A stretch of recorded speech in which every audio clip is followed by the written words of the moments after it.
విద్యే నమ. ఓం శ్రీ సరస్వతీదేవి నమ. ఓం సర్వమంగళాయ నమ. ఈరోజు గత వీడియోలో 1950 జనవరి 26 గురించి చెప్పాను. ఏ వారం వస్తుందని. 1947 ఆగస్టు 15 ఏ వారం అవుతుంది మీరు క్యాలిక్యులేషన్ చేసుకోండి. ఇక్కడ మొదట ఏం చెప్పాను, ఫస్ట్ ఇయర్ తీసుకోవాలి, ఫస్ట్ ప్లస్ 47. తర్వాత ఏం తీసుకోవాలి, డేట్ తీసుకోవాలి 50 = 62. 47 15 47 15 16 57 5 62 62. దీని తర్వాత ఏం చేయాలి, ఈ యొక్క ఆగస్టు కోడ్ తీసుకోవాలి. ఆగస్టు కోడ్ తీసుకోవాలంటే మనం తెలిసి ఉండాలి, జనవరి నుంచి కోడ్ తెలిసి ఉండాలి. ఈ ఆగస్టు కోడ్ ఏమని చెప్పాను మీకు, జనవరి 0, ఫిబ్రవరి 3, జనవరి 0, ఫిబ్రవరి 3, మార్చి 3, ఏప్రిల్ 6, మే 1, జూన్ 4, జూలై 6, ఆగస్టు 2. అంటే ఆగస్టు కోడ్ 2 = 64. ఇంతవరకు బాగానే ఉంది. ఇప్పుడు మనం ఏం చేయాలి, 64 తర్వాత ఇక్కడ వచ్చినటువంటి ఇయర్లో చివరి ఇయర్ని 4 చేత డివిజన్ చేయాలి. అంటే 47/4. 4 1 జా 4 1 జా అంటే రిమైనింగ్ ఎంత వచ్చింది 3. అంటే ఇక్కడ చూద్దాం, 47ని మనం ఇలా చూద్దాం.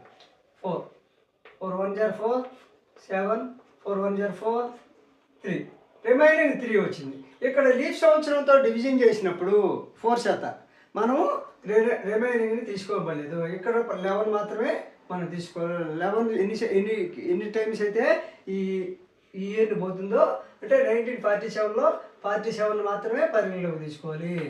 అంటే 1900 + 47. దాన్ని ఎట్లా రాసుకోవచ్చు, 1900 + 47. అంటే ఈ 47 మాత్రం మనం పరిగణలోకి తీసుకొని 4 చేత డివిజన్ చేస్తే 11 టైమ్స్ పోయింది, 3 రిమైనింగ్ వచ్చింది. కాబట్టి దీనిలో లీవ్ సంవత్సరంతో మళ్ళీ డివిజన్ చేసినప్పుడు మాత్రం రిమైనింగ్ని పరిగణలోకి తీసుకోబడలేదు. ఇప్పుడు ఈ 11ని ఈ 16 కలపాలి. 5 7, ఇప్పుడు 75 వచ్చింది. ఇప్పుడు మనం ఏం చేయాలి, 75 వచ్చిన తర్వాత 7తో డివిజన్ చేయాలి. 75/7. 7తో ఎందుకు చేయాలి, వారం తెలియాలి మనకి. వీక్ అనేది కదా అడిగింది. ఇప్పుడు ఏ వారము అన్నాడు, 15 ఏ వారము, వీక్లీ కాబట్టి 7 days కాబట్టి వీక్ 7తో డివిజన్ చేయాలి. 7 1 జా 7, పోతే రిమైనింగ్ 7 10 జా 70, పోతే 5. మనకు రిమైనింగ్ ఎంత వచ్చింది, 5 వచ్చింది. ఈ 5 వచ్చింది. ఈ 5 అనేది ఏ వారము, ఇక్కడ మాత్రం 7తో డివిజన్ చేసినప్పుడు మాత్రం ఈ రిమైనింగ్ని మన ఆన్సర్గా పరిగణించాలి. గుర్తుపెట్టుకోండి, అక్కడేమో లీవ్ 7తో డివిజన్ చేస్తే రిమైనింగ్ని మనం తీసుకోబడలే. ఇక్కడ మనం వీక్తో కానీ డివిజన్ చేస్తే మాత్రం ఈ రిమైనింగే మనకి ఆన్సర్ అవుతుంది. ఈ రిమైనింగ్ తీసుకున్నప్పుడు ఇప్పుడు మనం ఏమనుకున్నాము, Sunday 0, Monday 1, Tuesday 2, Wednesday 3, Thursday 4, Friday 5. ఇప్పుడు ఈ 5 అనేటువంటిది అంటే మనకు ఆగస్టు 1947 ఆగస్టు 15 ఏ వారం అంటే శుక్రవారము. ఇది శుక్రవారము. కాబట్టి మనకు ఆన్సర్ వచ్చిందా. ఇప్పుడు ఎప్పుడైనా కంటోపాటు పెట్టుకోండి. 1947 ఆగస్టు 15 స్వాతంత్రం వచ్చినప్పుడు ఏ వారము, శుక్రవారము. 1950 జనవరి 26 రిపబ్లిక్ డే, స్వతంత్ర గణతంత్ర దినోత్సవం కాబట్టి, భారత రాజ్యం అమలులోకి వచ్చిన రోజు కాబట్టి మనకి ఆ రోజు ఏ వారం అంటే గురువారము. అంటే ఫస్ట్ శుక్రవారం స్వాతంత్రం వచ్చింది, తర్వాత గురువారం రిపబ్లిక్ జరుపుకుంటున్నాం. కాబట్టి ఇంకొక వీడియో కూడా మీకు ఎగ్జాంపుల్ చెప్తాను. ఈ రెండు ప్రతి ఒక్కరు చెప్పేది.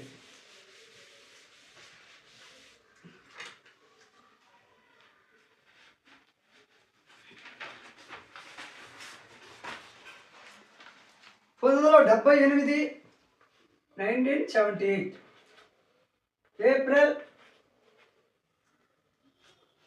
2 ఏ వారము, ఏప్రిల్ 2 ఏ వారం అన్న. ఇప్పుడు మనం ఏం చేయాలి? ఈ 78 తీసుకోవాలి ప్లస్ ఇక్కడికి వచ్చేసరికి డేట్ని తీసుకోవాలి 2 ఎంతైంది 80 తర్వాత ఏం తీసుకోవాలి? ఏప్రిల్ కోడ్ తీసుకోవాలి. ఏప్రిల్ కోడ్ ఏది? జనవరి నుంచి ఏప్రిల్ దాకా కోడ్లు. జనవరి 1, ఫిబ్రవరి 3, మార్చి 3, ఏప్రిల్ 6. కాబట్టి ఏప్రిల్ అనేది 6. గత వీడియోలో మొత్తం టేబుల్ ఇచ్చాను, మీరు గుర్తుపెట్టుకోండి. అప్పుడు ఎంత అవుతుంది? 86.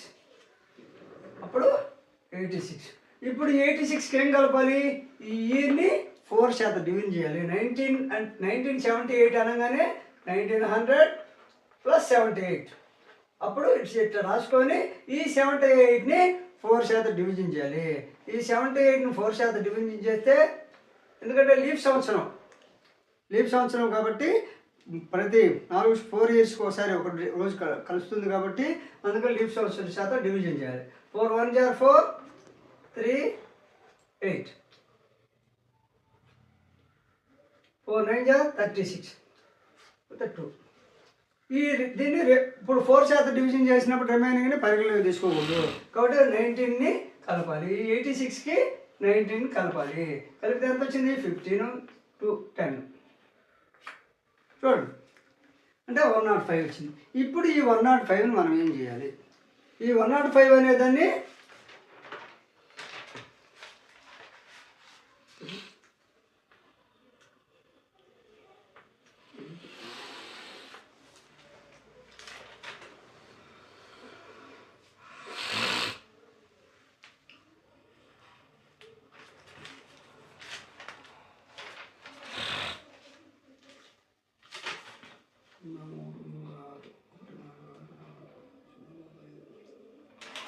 మనకి ఏప్రిల్ కాబట్టి 6, 15,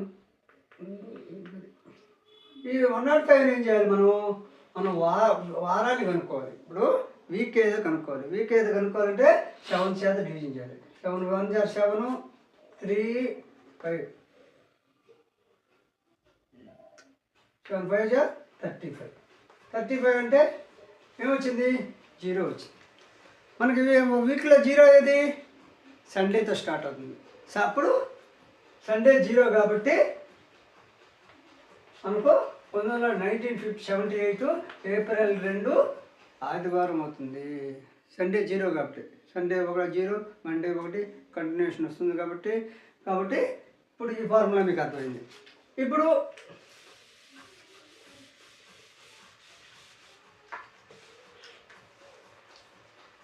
ఇంకొక క్వశ్చన్.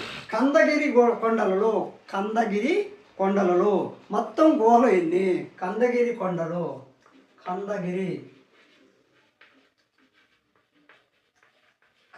అనే కందగిరి కొండలో మొత్తం గుహల సంఖ్య ఎన్ని? ఆన్సర్ 16 గుహలు. గుర్తుపెట్టుకోండి, కందగిరి కొండల్లో మొత్తం గుహల సంఖ్య ఎన్ని అంటే 16. బాజా గుహలు ఎక్కడ ఉన్నాయి? అంటే బాజా గుహలు ఎక్కడున్నాయి? మహారాష్ట్రలోని పూణేలో ఉన్నాయి. ఆన్సరు పూణే అని ఇస్తాడు, లేదా మహారాష్ట్ర అని ఇస్తాడు. రెండిట్లో ఏది ఇచ్చినా, 2 ఇచ్చినా పూణే. బాజా గుహలు పూణే, మహారాష్ట్ర.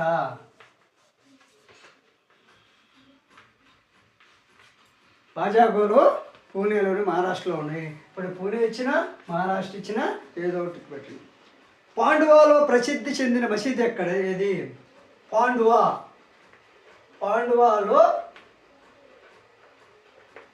ప్రసిద్ధ మసీదు. పాండువాలో ప్రసిద్ధి చెందిన మసీదు ఎక్కడ? ఏది? దాని పేరు చెప్పాలి. పాండువాలో ప్రసిద్ధి చెందిన మసీదు అని అదనా మసీదు. ఆన్సరు అదనా మసీదు.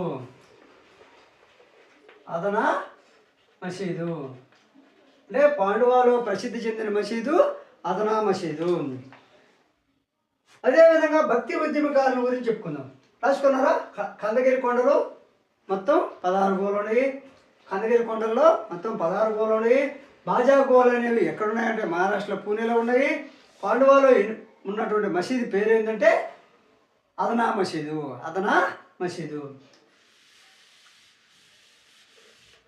ఇప్పుడు భక్తి ఉద్యమకారులు ఉన్నారు. భక్తి ఉద్యమకారులు గురించి చెప్పేటప్పుడు శంకరాచార్యులు, హిందూ మతంలో శంకరాచార్యులు. ఈ శంకరాచార్యులు అనేటువంటిది శంకరాచార్యులు.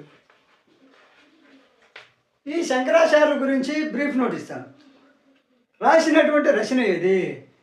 శంకరాచార్యుల వారు రచన సౌందర్యలహరి. శంకరాచార్యుల వారు రచించింది సౌందర్యలహరి.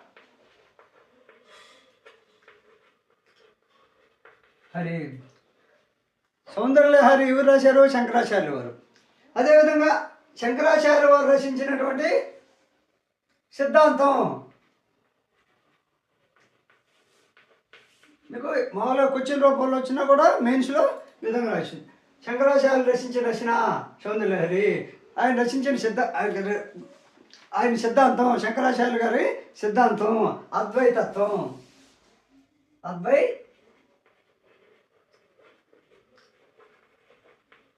చూడండి, శంకరాచార్యుల యొక్క సిద్ధాంతం అద్వైతత్వం. శంకరాచార్యుల జన్మస్థానము, జన్మ ఎక్కడ? జన్మతేది, స్థలము కేరళలోని కాలండి. అంటే గతంలో కాలడి అని మామూలుగా పిలుస్తారు, కాలండి అని గతంలో పేరుండింది. అంటే శంకరాచార్యుల వారు జన్మించినటువంటి రాష్ట్రం కేరళ, దానిలో కాలండి లేదా కాలడి. అంటే ఒక్కొక్కసారి బుక్లో ప్రింట్ కూడా తప్పు పడుతుండొచ్చు కాబట్టి కాలడి అని ఇచ్చిన, కాలండి అని ఇచ్చిన ఒకటే ఆన్సర్. అదేవిధంగా ఆయన జన్మించిన కుటుంబం పేరు అడగవచ్చు. అంటే మీరు కన్ఫ్యూజ్ చేయడానికి శంకరాచార్యుల వారు జన్మించిన కుటుంబం పేరు. కుటుంబం ఏదంటే నంబూద్రి. కుటుంబం ఏంటంటే నంబూద్రి. నంబూద్రి అనే ఒక బ్రాహ్మణ కుటుంబం. నంబూద్రి అనే ఒక బ్రాహ్మణ కుటుంబం. శంకరాచార్యుల వారు కుటుంబం గురించి అడిగితే నంబూద్రి అనే ఒక బ్రాహ్మణ కుటుంబం.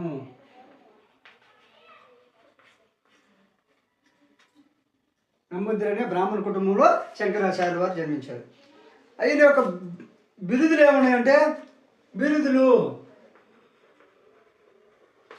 ఏమున్నాయంటే ఆది గురు, కృష్ణోబుద్ధ అంటే ప్రత్యబుద్ధ అన్న కృష్ణోబుద్ధ, ఆది బుద్ధ, కృష్ణోబుద్ధ. చూడండి, ఆయన యొక్క బిరుదులు ఆది బుద్ధ, కృష్ణోబుద్ధ అనే బిరుదులు శంకరాచార్యుల వారికి ఉన్నాయి. కాబట్టి ఇప్పటి వరకు నేను చెప్పినటువంటి వీడియో నచ్చితే లైక్ చేయండి, షేర్ చేయండి, సబ్స్క్రైబ్ చేయండి. మిగిలిన తర్వాత వీడియోలు చెప్తాను.